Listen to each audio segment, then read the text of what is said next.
Madalas pumasok sa aking kokote na, ano kaya ang meron? Kapag ang isang babae galing sa mahabang long ride gamit ang bisikleta. Isa akong tao na mahilig gumala gamit ang bisikleta. Sabihin na lang natin naging parte na iyon ng aking Sunday o di kaya naman basta walang trabaho. Siyempre, madalas akong makakita at magkaroon ng kasabay na lady riders. At kapag ganoon, hindi talaga maiwasan na maisip ko, ano kaya ang itsura? Ano yun? Dahil naiipit siya at walang lugar na pag-iwasan, di para na iyong pinangat na isda. Yun bang tipo na humapatis na? At kanin na mainit na lang ang kulang. Yung tipo na nausok-usok pa? At ganito na nga ang nangyari. Hello guys and welcome dito sa Kasgul TV. At syempre, kung ikaw ay bago dito sa aking channel at trip mo ang ganitong klase ng kwento, palike and subscribe naman dyan.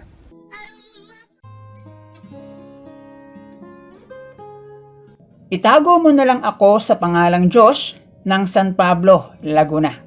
Sa tagal ng aking pagiging padyakero, nagkaroon ako ng isang ka-close na riders din, babae. Tulad ko, single din siya. Tulad ko ay matagal na rin siyang napadyak. At ang totoo niyan ay di hamak na mas malayo at mas marami na ang narating niya kaysa sa akin dahil meron siyang mga kasama. Simula noong magkakilala kami ng babae, na itago na lang natin sa pangalang Rachel. Naging madalas ang aming short rides na kaming dalawa lang ang magkasama. Hanggang sa makarating siya sa aking inuupahan. Although pumapasok sa aking kokote ang kabulastugan kapag kami ay pumapadyak, lalo na kung uphill at siya ang nauuna. At pag ganoon, sumasabay na lang ako sa kanya para mawala ang bumabagabag sa aking kokote. Hanggang sa, ayun, naging totally close kami ni Rachel. At naisipan kong itanong kung bilang babae ba, hindi ba siya nakakaramdam ng pagiging unkomportable kung minsan. Natawa siya sa akin at ang naging sagot niya, siguro, matagal mo nang gustong itanong yan sa akin ano? Sagot ko, hindi naman. Naisip ko lang kasi dahil magkaiba tayo ng baon eh. Sagot ni Rachel, noong una, oo. Medyo masakit lalo na kapag malayo na ang abot ng rides namin. Pero kapag complete gear ka naman, wala yun. Safe naman. Tsaka, hindi na kailangan ng panloob. Bagay na ng aking marinig iyon, ay para bang may kung anong kuryente ang tumama sa akin. Tumigil na ako ng pag-usisa. Sa isip ko, total, kapwa kami single at alam niya ang bagay na iyon. Siguro ko naman dumating sa point na naisip niyang baka ligawan ko siya. At kung wala akong pag-asa, bakit pa siya sasama sa akin, di ba? Sa halip na sa kanyang mga ka-ridesmate. At noong niligawan ko nga siya, sinagot niya ako. At hindi na niya ako pinaghintay ng matagal. Nagsimula ang aming pagiging mag-on. Of course, kahit mas dalubhasa siyang riders kesa sa akin, bilang VF ni Rachel, ay ginagawa ko ang part ko, lalo na kung may rides kami. Tiningnan ko siya bilang GF na dapat ingatan, lalo pat ako ang kanyang kasama. Ayun na nga, at nagsimula ng lumapot na parang sabaw ng lomi. Loming Batangas baga, ang aming pagiging magkasintahan. Isang buwan pa lang ay nahusgahan ko na ang pinangat ni Rachel. At dahil hindi na bago sa akin ang uri ng pinangat na iyon, medyo makinis nga lang siya dahil aniya. Alaga rin sa pulbos para hindi mangati. At dahil may pagka-explorer ang inyong bida, at may hinahanap akong madalas ay nasa aking kokote.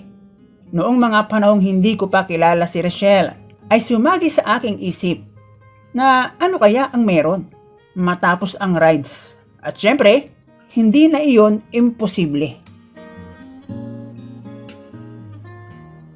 Noong minsan na may rides kami, dumaan kami sa aking inuupahan na bahay. Bagay na usual naming ginagawa. Pero special ang araw na iyon dahil mansari namin. Gabi pa lang bago kami mag-ride sa kinabukasan, ay naghanda na ako ng aming makakain. At sinabihan ko na rin siya na magdala ng extra t-shirt dahil doon na kami magse-celebrate ng second mansari. Mag-aalas 12 na ng tanghali kami nakabalik at to the max ang pawis dahil sa init ng panahon. Pagkarating ay gusto niyang mag-shower. Sabi ko naman ay huwag dahil hindi papawis ang naging rides namin. Total kami lang naman ang nandoon. At matapos nga ang aming tanghalian, ibang dessert ang aming naisipang upakan. Nasa kabundukan pa lang ako ng Sierra Madre ay maladalampasigan sa alat na ang aking tinatahak. Paparating pa lang ako sa bukana ng Kebyang Tunnel ay iba na ang simoy ng hangin. Ani mo ba'y sakuna na nagbabadya na kung aking itutuloy pa ay dilobyo ang aking aabutin. Hindi ako nagpatinag. Para siyang nakasmile ang aking marating. Maangot, mapakla, mapait na maalat na ewan. Bagay na kanya naman akong pinaalalahanan.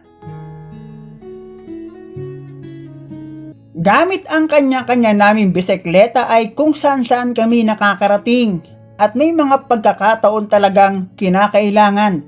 Talaga namin ang bigla na lang magkubli dahil tinatawag kami ng pangangailangan. Nagtagal din naman ang aming relasyon. Yun nga lang, tulad ng isang grupo ng siklista. Sa huli ay may kanya-kanya kaming destinasyon, pauwi sa mga kanya-kanyang bahay. Maangot!